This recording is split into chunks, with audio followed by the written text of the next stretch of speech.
A man responsible for kidnapping a woman and her daughter more than 2 decades ago and then forcing that woman to rob a bank in Vista was up for parole today. CBS 8's Brian White has the details and more on what his victims are saying.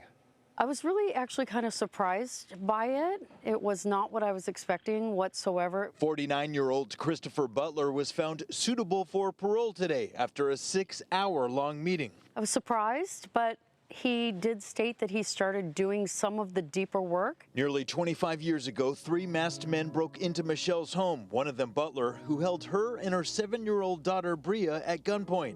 After strapping fake dynamite to both of them, Bria was made to sit in a closet while Michelle was forced to go and steal $360,000 from a Bank of America in Vista, where she actually worked.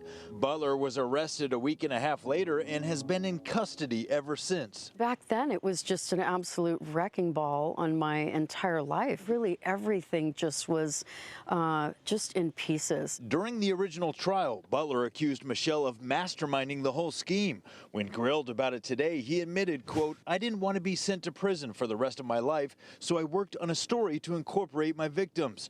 We rode with it and it worked. I realized that that was absolutely wrong for me to do. I am sorry for that." The entire board really acknowledged the damage and the destruction that caused over and above the violent crime in and of itself. So it was really emotional for me to hear them acknowledge that. At one point during his testimony, Butler said, quote, "I am sorry for hurting her financially, personally, and spiritually.